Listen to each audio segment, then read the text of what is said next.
Hello friends, welcome back to top cinemas. ஒரு பொண்ணு சடனா ஒரு மூவிங் ட்ரெய்லர்ல இருந்து கண்விழிக்கிறாங்க. கையில ஒரு மர்மமான காயம் இருக்கு. இன்னும் 1 ஹவர்ல நீங்க இறந்துருவீங்க அப்படிங்கிற மாதிரி ஒரு ஸ்ட்ரேஞ்சர் ஸ்பீக்கர்ல சொல்றாரு. ஆனா அவர் உண்மையாவே உங்களை காப்பாத்த ட்ரை பண்றாரா, இல்ல இது ஒரு டேஞ்சரஸான கிட்னாப்பிங்கா? ஹெல்கேட் படம் எப்படி இருக்குன்றத பாத்துடலாம். ஹெல்கேட் படத்துடைய கதை லேனாவை சுத்தியே நடக்குது. ஒரு மூவிங் கேம்பர் ட்ரெய்லருடைய பேக்ல லேனா சுயநினைவு இல்லாம கண்விழிக்கிறாங்க. ஆனா அவங்க எப்படி அங்க வந்தாங்க, என்ன நடந்தது அப்படிங்கிற மாதிரி எதுவுமே ஞாபகம் இல்ல. அதுக்கு மேல அவங்களோட கையில ஒரு பயங்கரமான ஒரு காயம் இருக்கு.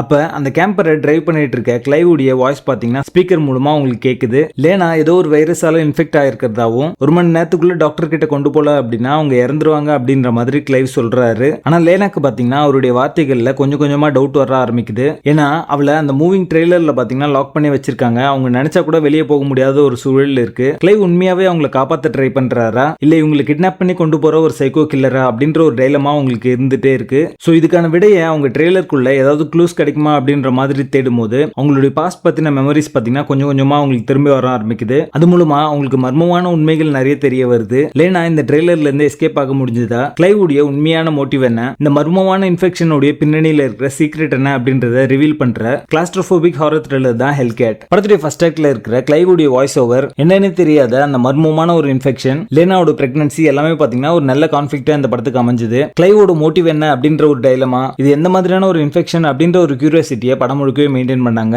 ஒரு மூவிங் வேன்ல ட்ராப் ஆகி இருக்கிற ஒரு பொண்ணு அப்படின்ற அந்த கான்செப்டே பாத்தீங்கன்னா இன்ட்ரெஸ்டிங்கான ஒரு கான்செப்ட் அப்படின்னு சொல்லலாம் ஹாரர் படத்துக்கு. அதை முடிஞ்ச அளவுக்கு எங்கேஜிங்கா பிரசன்ட் பண்ண ட்ரை பண்ணிருக்காங்க. அது என்ன இன்ஃபெக்ஷன் அப்படின்றத 52வது நிமிஷத்துல ரிவீல் பண்ணுவாங்க. அந்த இன்ஃபெக்ஷன் அப்படின்றது புதுசு இல்ல, அது பழைய கான்செப்ட் தான். இருந்தாலுமே அது என்ன அப்படின்ற கியூரியாசிட்டி மூலமா படத்தை நகர்த்தினது தான் இந்த படத்துடைய பிரில்லியன்டான மூவ் அப்படின்னே சொல்லலாம். சோ அந்த இன்ஃபெக்ஷன் என்ன அப்படின்றத நான் ஸ்பாயில் பண்ண விரும்பல. இந்த படத்துல ஒரு ஜம்ப் ஸ்கேர் சில இடங்கள்ல மைல்ட் என்டர்டெயின்மெண்டா ஒர்க் அவுட் ஆயிருக்கு. படத்துடைய எண்டிங் பாத்தீங்கன்னா புதுசாவும் ரிஃப்ரெஷிங்காவும் இருந்தது அப்படின்னே சொல்லலாம். இந்த படம் பார்த்து முடிஞ்சதுக்கு அப்புறமா இந்த கான்செப்ட் புதுசு இல்ல அப்படின்னாலுமே அதுக்கான ஒரு புது ட்ரீட்மெண்ட்டை கொடுத்திருக்காங்க அப்படின்ற ஒரு ஃபீல் தரும். படத்துடைய ஆரம்பத்தில் பாத்தீங்கன்னா கையில உங்களுக்கு இன்ஃபெக்ஷன் இருக்கும். அந்த இன்ஃபெக்ஷன் பாத்தீங்கன்னா ஹார்ட்டுக்கு ரீச் ஆயிடுச்சு அப்படின்னா அவங்க இறந்துருவாங்க அப்படின்ற மாதிரி சொல்லுவாங்க. சோ ஸ்டெப் பை ஸ்டெப்பா எப்படி அது இன்ஃபெக்ட் ஆகுது அப்படின்றத பிக்டோரிக்கலா ரெப்ரசென்ட் பண்ணிருப்பாங்க. அது பார்க்கிறதுக்கு நல்லா இருக்கும். அந்த சீக்வன்ஸ் எல்லாமே கோரி ஹாரர் ஃபேன்ஸ் சாட்டிஸ்ஃபை பண்ற மாதிரி அமைஞ்சிருக்கு. நீங்க ஒரு லைட் ஹார்ட்டட் பீப்பிளா இருந்தீங்கன்னா ஸ்கிப் பண்றீங்க. இந்த படமே பாத்தீங்கன்னா ஒரு டயலாக் ஓரியன்டட் மூவி தான். ட்விஸ்ட் அண்ட் டர்ன்ஸ் கூட பாத்தீங்கன்னா விஷுவலா இல்லாம டயலாக்ஸ்ல தான் இருக்கும். சோ உங்களோட ஃபுல் அட்டென்ஷன் தேவைப்படுற ஒரு படமா இந்த படம் இருக்கும். இந்த படம் ஒரு லோ பட்ஜெட் படமா இருந்தாலும் முடிஞ்ச அளவுக்கு இந்த படத்தை ஒரு லோ பட்ஜெட் படம் அப்படின்றது தெரியாம எடுத்திருப்பாங்க.